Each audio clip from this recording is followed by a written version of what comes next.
The NBA free agency has officially begun. Let me tell you, it's been a crazy one. Uh, Day one started on June 30th at 6 p.m., and it was crazy. It's been a crazy last 12 hours, you could say. A couple of things have even happened today before I recorded this, so I had to make sure, everything was set in stone. But I'm going to talk about it today. It's only me because fellow co-host Grant is enjoying the summer and on vacation, so I'm going to hold it down for him. But this is still balling out. Appreciate you guys joining the show and tuning in. And yeah, let's get straight into it. So, like I said, there's been a lot of shakeup in the first day of the NBA free agency. The first thing I have to talk about, though, is the biggest news, the biggest shell bomb that happens just this morning, just really a couple minutes ago before I started recording this.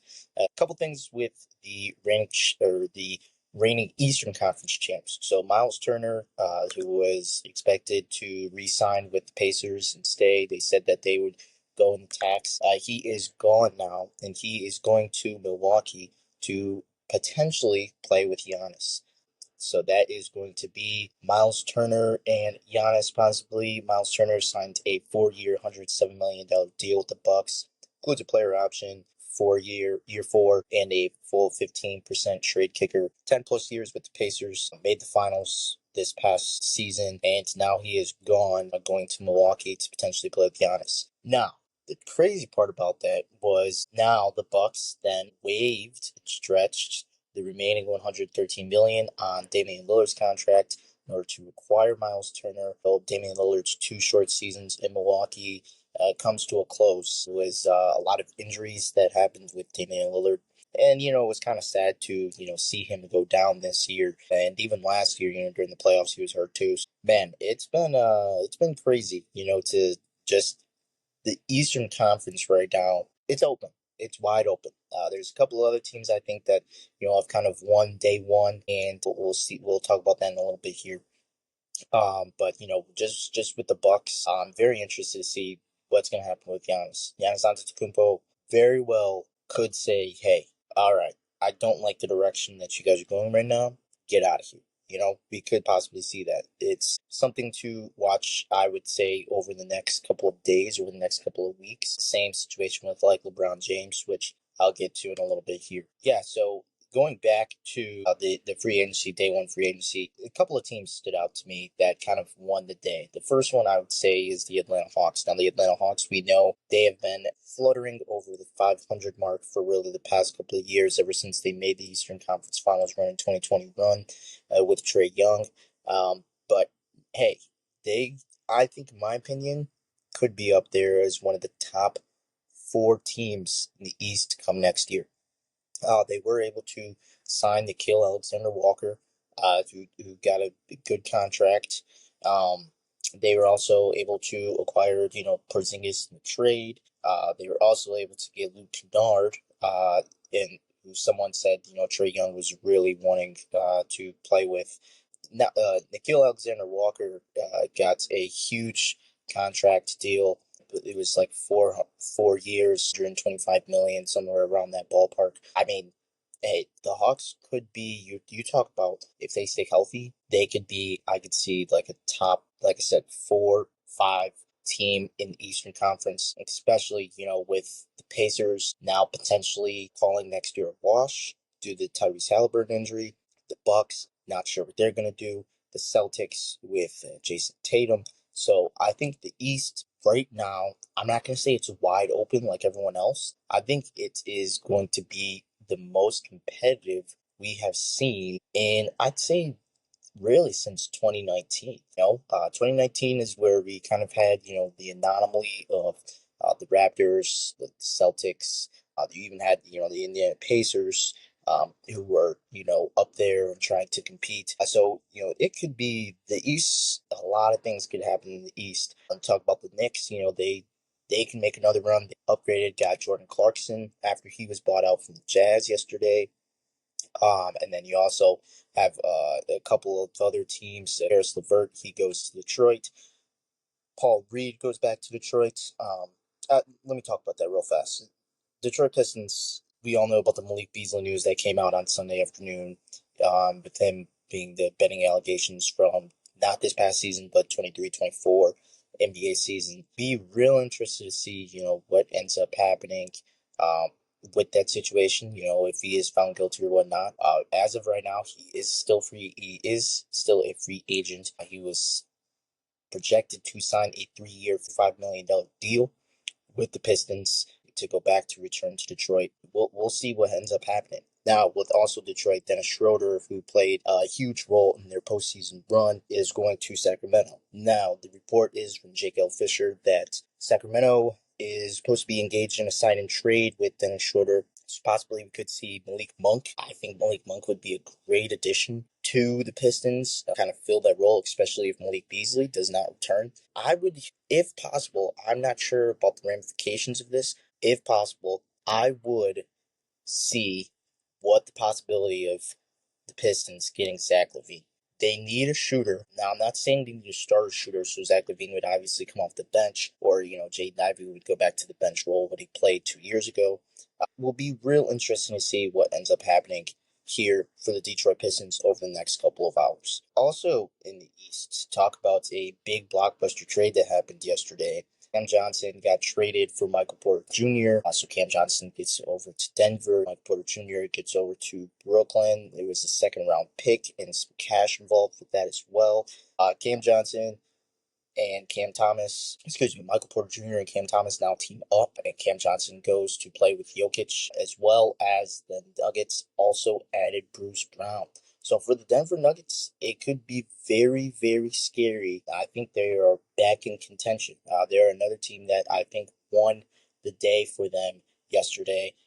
Hey, we'll end up seeing what ends up happening, in Denver if they are able to, get back to the Denver that they were 2 years ago when they won the championship. A lot of people were saying about the cryptic message behind their GM, their president saying, hey, what's ended up going to happening, da da da. We'll end up seeing, what essentially does end up happening with, the Denver Nuggets. They could possibly make another move, if Russell Westbrook comes back, because he is a free agent. We'll end up seeing. But very, very interesting to see. Another big move, I'd say another big winner of really free agency so far in really the summer, the Houston Rockets. The Houston Rockets were able to acquire Dorian Finney-Smith. Dorian Finney-Smith goes to the Houston Rockets to play with Kevin Durant, Jabari Smith, and Alfred Sengun.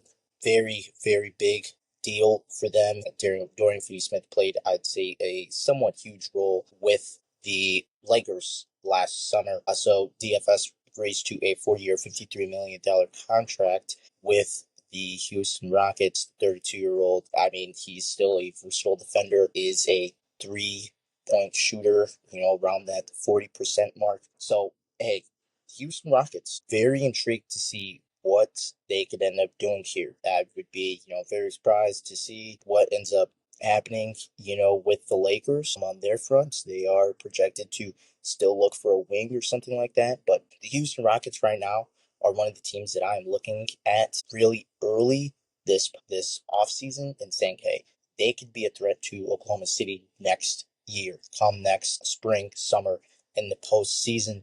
We'll see what ends up happening. Obviously health is a big concern with Kevin Durant.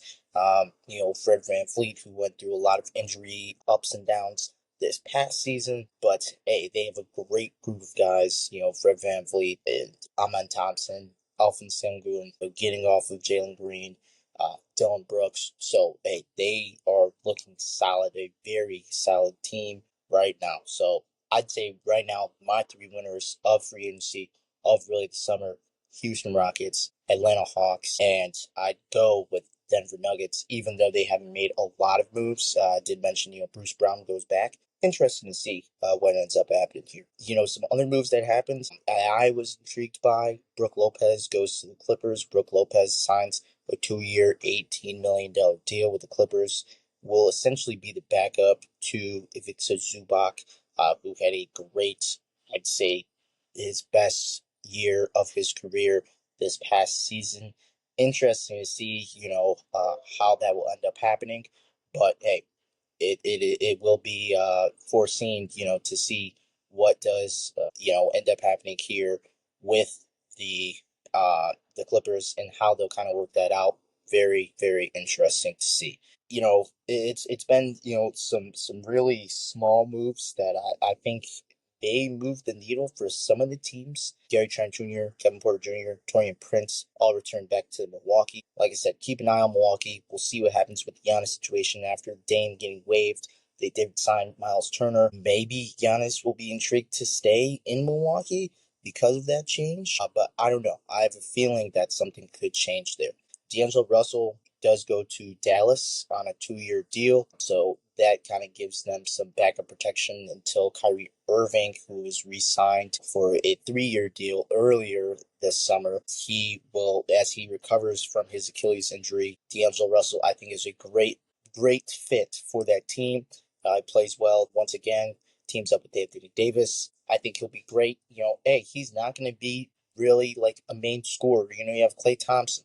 You have newly acquired rookie Cooper Flag. We have Anthony Davis. I'm telling you guys, this Mavericks team is dangerous. I think this Dallas Mavericks team, I would say, is maybe even better team than what they were when they went to the finals 2 years ago. Obviously, they don't have the caliber of player of Luka Doncic. We'll see what Cooper Flag can do once the season does start. But I'm very intrigued to see what this Dallas Mavericks team does this coming season, waiting for, Kyrie to return. And then, hey, if Kyrie returns back, let's say March, April, maybe a couple weeks before the playoffs, you don't really play a lot of time, only a little bit, maybe 25 minutes per game or something like that.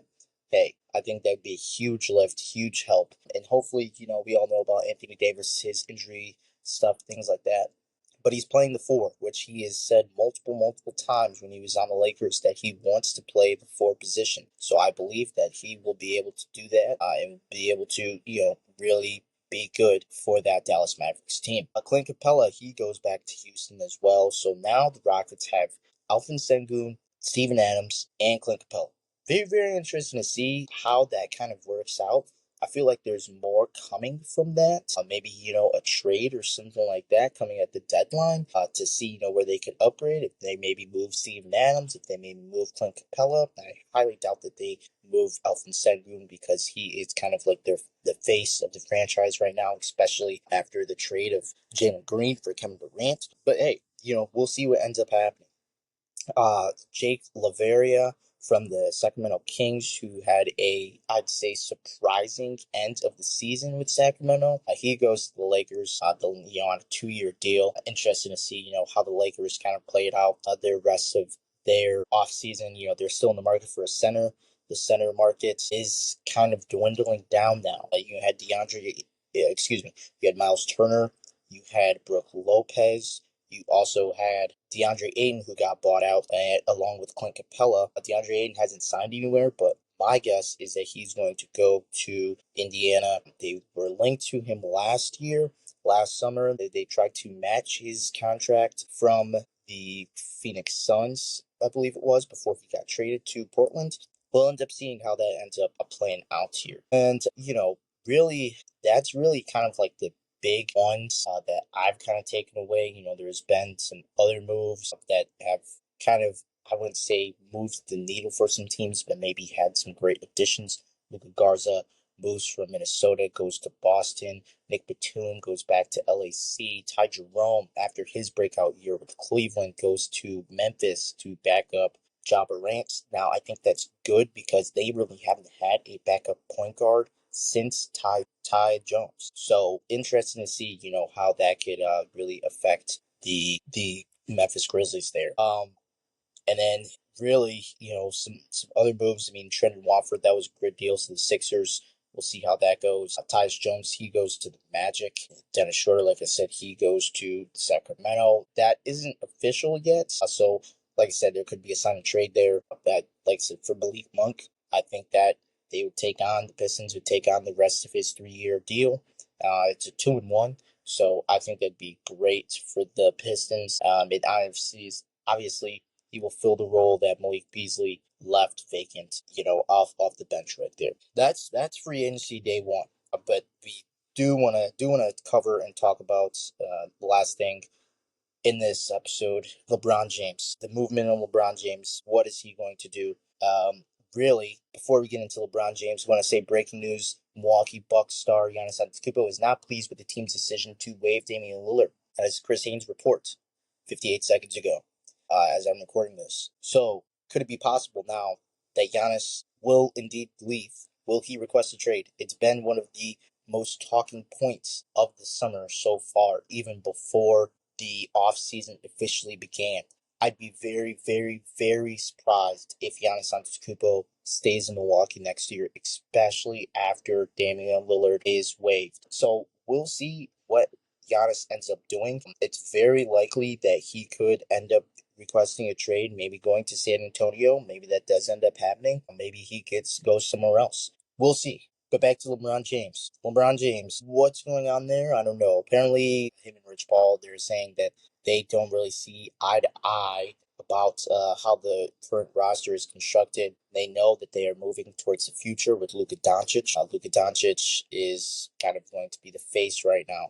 We'll see how that ends up happening, and seeing how that is going to play out for the rest of the summer. So those are really the two things that I'm really looking forward to. Giannis Antetokounmpo, LeBron James. We'll see what ends up happening. Kevin Durant already got traded. Those two guys, really interested to see what ends up happening. And Damian Lillard, now that he's waived, will he sign this summer or will he take the year off? Interesting to see what will end up happening here in the next couple days. Hey, it's only been day one and it's already crazy. Obviously, we'll keep you guys posted to see how things end up playing out with all of this free agency stuff, Giannis news, LeBron news. So make sure you subscribe, like the channel, drop a comment below on what you guys' thoughts are. But for now, we'll catch you guys next time.